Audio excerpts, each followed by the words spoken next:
இவ்வளவு பெரிய கோயிலை கட்டினது வெறும் பிரம்மாண்ட கோயில் இருக்கு, வெறும் கருங்கல்ல வச்சு கட்டிட்டாங்க அப்படின்னு மட்டும் கிடையாது. இந்த கோயிலினுடைய அழகே பார்த்தீங்கன்னா இந்த கோயிலில் வைக்கப்பட்டிருக்கின்ற இந்த சிலைகள் தான் பார்க்கலாம். பார்த்தீங்கன்னா நர்த்தன விநாயகர், விநாயகர் வந்து நடனமாடிய கூடிய காட்சிகளோடு அவர் இருக்கிறதையும் பார்க்க முடிகிறது.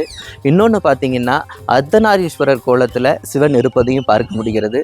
ஒரு பக்கம் தட்சிணாமூர்த்தியினுடைய தத்ரூப சிலைகள், அவரை வந்து வணங்கக்கூடிய சிலைகள் இருக்கிறதையும் பார்க்க முடிகிறது.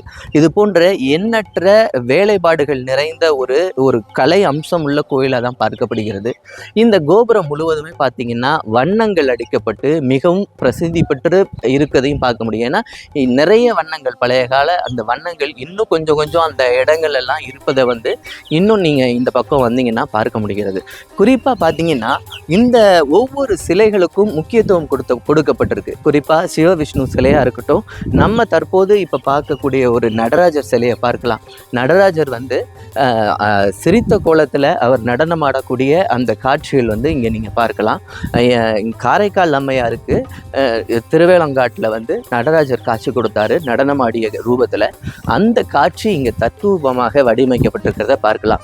நீங்கள் பார்க்குதுங்க, இந்த நடராஜர் சிலையினுடைய முகம் சிரிச்ச மேனியாக சிரித்த முகத்துடன் இருப்பதை பார்க்க முடிகிறது. அதே போன்று அவருக்கு பாதத்திற்கு கீழே காளியம்மன் நடனமாடக்கூடிய காட்சிகளும் தத்ரூபமாக இருக்குது.